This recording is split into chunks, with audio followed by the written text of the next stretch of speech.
hari Seninnya? Masih segar dong ya? Apalagi habis long weekend alias akhir pekan yang cukup panjang kemarin. Tapi ada berita mengejutkan nih akhir pekan kemarin. Ada kecelakaan yang melibatkan mobil mewah.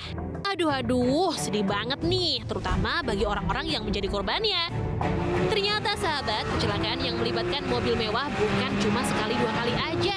Sudah beberapa kali. Dan kami sudah bikin 5 kecelakaan mobil mewah terparah sejak 2024 hingga saat ini. Mari kita lihat. Kelima, ada yang terbaru nih. Porsche menabrak minibus Rush di Jawa Timur. Kecelakaan ini terjadi minggu kemarin di Tol Sidoarjo. Supercar ini menabrak minibus Toyota Rush dari belakang dengan kecepatan tinggi. Mobil minibus pun terguling ke parit samping jalan tol, sedangkan mobil Porsche GT4 senilai 4,8 miliar ini ringsek di bagian depan. Beruntung tidak ada korban jiwa dalam peristiwa ini, hanya satu keluarga harus menderita luka karena berada dalam mobil yang terguling. Keempat, ada minibus Expander yang menabrak Porsche 911 GT Trio.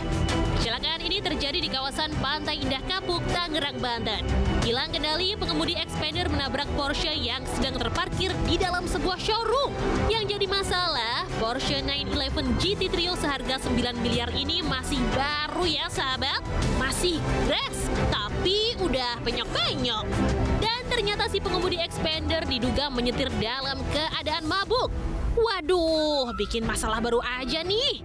Yang jelas, kerugian material untuk reparasi mobil dan showroom mencapai 5,7 miliar. Ketiga, ada Porsche Taycan yang terlibat kecelakaan di Jakarta Selatan. Porsche Taycan merupakan supercar listrik pertama yang diproduksi pabrikan Jerman ini. Kecelakaan yang terjadi di perempatan Dharma Wangsa ini diduga terjadi karena pengemudi Porsche tidak bisa mengendalikan kendaraan listrik yang dikenal memiliki tenaga besar dan responsif. Sebelum kecelakaan, mobil listrik teranyar keluaran pabrikan Jerman ini melaju dengan kecepatan tinggi tak terkendali. Mobil menabrak sebuah minibus yang sedang melintas dari arah lain. Akibatnya, minibus ringsek di bagian depan dan si mobil super seharga 3,5 miliar ini juga ringsek di sisi kirinya. Kedua, ada sedan super Toyota GR Supra yang terlibat kecelakaan di Bundaran HI Jakarta. Masih sama, kecelakaan sedan super asal pabrikan Jepang ini diduga karena pengemudi tak sanggup mengendalikan mobil. Dalam kejadian, mobil seharga 2,26 miliar ini hilang kendali dan menabrak tiang listrik. Yang apes adalah tiang listrik itu jatuh dan menimpa pengendara motor yang melintas. Akibatnya, 2 orang terluka. Di tempat pertama ada Lamborghini Revuelto yang menabrak City Car Ignis di Jawa Timur. Kecelakaan antara mobil super Lamborghini Revuelto dan City Car Ignis terjadi di Tol Jombang, Mojokerto, Jawa Timur. Sebelum kecelakaan, mobil Lambo milik pengusaha kripto Gabriel Ray dipacu dengan kecepatan tinggi. Mobil ini hilang kendali dan kemudian menabrak bagian belakang Ignis sehingga ringsek. Tidak ada korban jiwa dalam peristiwa ini, semua kerugian pengemudi korban sudah ditanggung oleh pemilik Lamborghini. Yang jelas, akibat kelalaiannya, kerugian pemilik Lamborghini jauh lebih besar. Soalnya nilai mobil ini mencapai 25 miliar rupiah. Memiliki dan mengendarai supercar tentu punya kebanggaan tersendiri. Sensasi akselerasi super cepat dan tenaga yang besar bikin adrenalin meningkat. Tapi sebelum mengendarai mobil bertenaga besar, ada baiknya pelajari dulu seluk-beluknya. Mulai dari akselerasi, keseimbangan, teknik pengereman, hingga teknik berkendara. Dan kalau mau memuaskan adrenalin untuk melaju dengan kecepatan tinggi, kan ada sirkuit yang bisa disewa untuk balapan sesuka hati. Daripada seperti ini, bukan cuma diri sendiri, orang lain yang tidak tahu apa-apa bisa jadi korban tak bersalah. Nah, gimana sahabat? Masih hobi kebut-kebutan di jalan raya?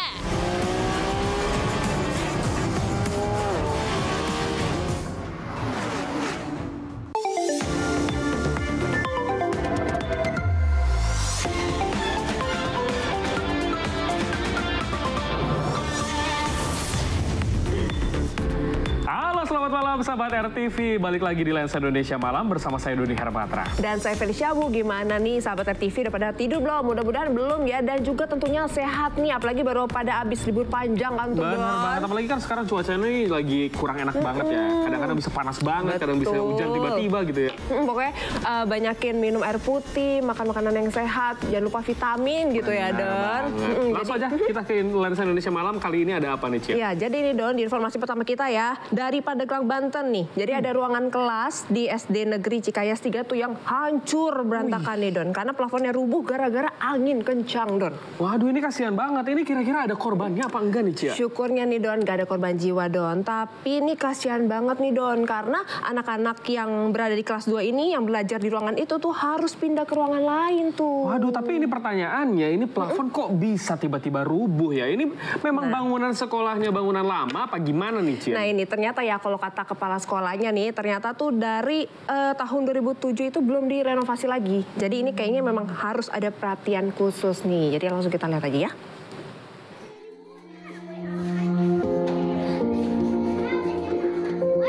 Astaga, ruangan kelas di SD Negeri Cikayas 3, Kecamatan Angsana, Kabupaten Pandeglang, Banten ini hancur berantakan gara-gara diamuk angin kencang, sahabat. Kasihan, plafon kelas pada ambruk. Tapi syukurlah sahabat, tidak ada korban jiwa. Karena angin kencang yang menerjang desa Cikayas terjadi Senin dini hari. Ruang kelas yang hancur ini adalah ruangan kelas 2 SD. Karena rusak, pihak sekolah terpaksa memindahkan para siswa kelas 2 untuk belajar di ruang kelas 1. Diperkirakan tadi malam jam 2 dini hari, Pak. Kebetulan siswa tidak ada ya, kosong. Angin langsung mengabulkan ini kelas 2, ruangan kelas 2 ini, Pak. Perkirakan tahun 2007-2008. Jadi belum ada bangunan total. Hanya rehab sedikit-sedikit. Wah, tadi ibu kepala sekolah bilang kalau bangunan ini terakhir direnovasi tahun 2007. Wajar saja, kondisi bangunan sudah banyak kayu yang lapuk. Bahkan setelah ditelusuri, ada 7 ruangan di SD Cikayas yang harus direnovasi. Semoga harapan renovasi dari SDN Cikayas 3 didengar oleh pemerintah Pandeglang, terutama Dinas Pendidikan. Dari Pandeglang, Banten, Herbert Marbun, RTV. Walah, pantesan aja terakhir direnovasi tahun 2007, makanya lapuk. Betul. Tapi ya semoga aja cepat direnovasi ya, biar anak-anak bisa kembali lagi nih belajar di kelas. Amin, pokoknya harus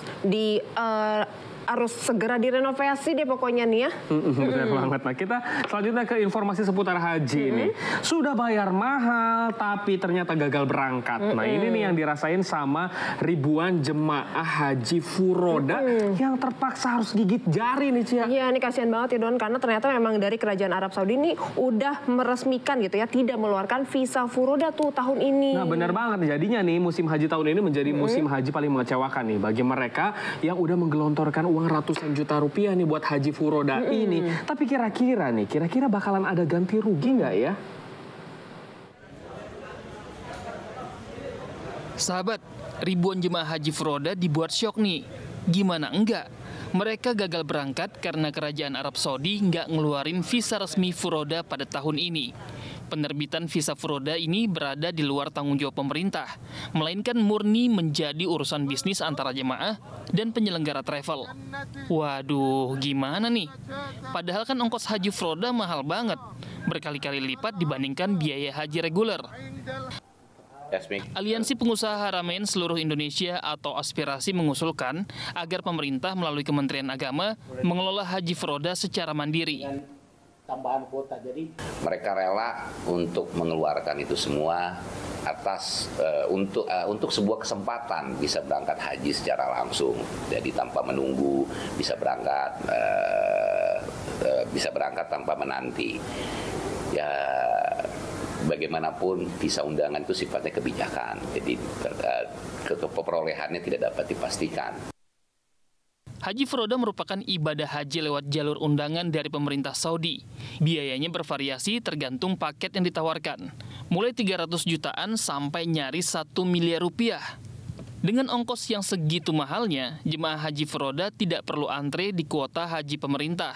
Nggak cuma itu, durasi ibadah haji furoda jauh lebih singkat, cuma berkisar 16 sampai 24 hari. Dan yang nggak kalah penting, mereka mendapatkan fasilitas yang mewah, mulai dari penginapan yang dekat Masjidil Haram dan transportasi yang nyaman. Gagalnya ribuan jemaah haji furoda berangkat tahun ini membuka kembali polemik tentang pengelolaan jalur furoda di Indonesia. Mungkinkah pemerintah akan membuat regulasi untuk melindungi jemaah dari ketidakpastian visa?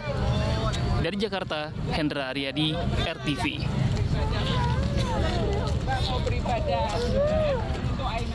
Nah, dan selain gak ngeluarin visa haji furoda nih, otoritas Saudi juga ngusir jemaah haji ilegal tuh, udah bagus banget. Nah, ini benar banget sih ya. Ini pemerintah sana tuh tegas banget nih. Kurang lebih ada 205.000 jemaah haji yang diusir dan didenda. Dan tahu nggak nih, dendanya tuh gede banget tau. Berapa, Don? Berapa? Aduh, kita lihat aja nih infonya berikut ini.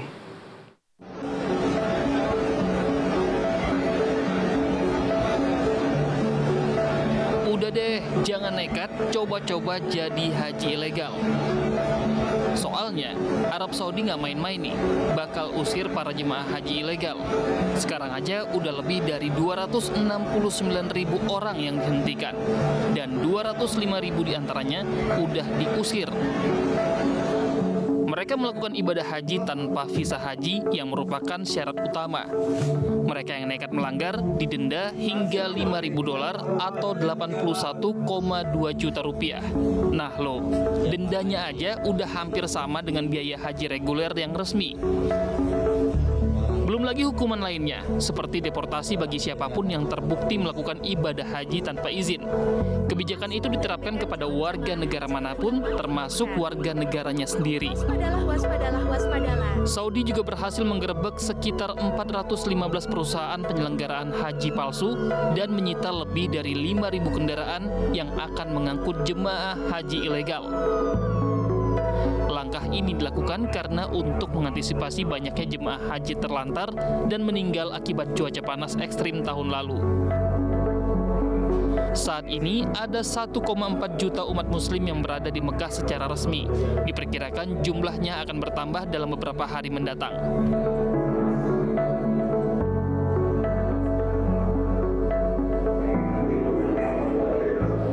Kita ke informasi selanjutnya nih, Cia. Nih, ada momen menarik di peringatan Hari Lahir Pancasila tadi pagi tuh. Wah, momen menarik apa tuh, Don? Nah, ini dia nih, ada Presiden Prabowo dan juga Presiden kelima Republik Indonesia Megawati yang di 2014 kan sempat jadi rival politik ya, lawan politik. Tapi di Hari Lahirnya Pancasila tadi itu mereka akur jalan bareng. Jalan bareng. Tunggu, maksudnya gimana nih, Don?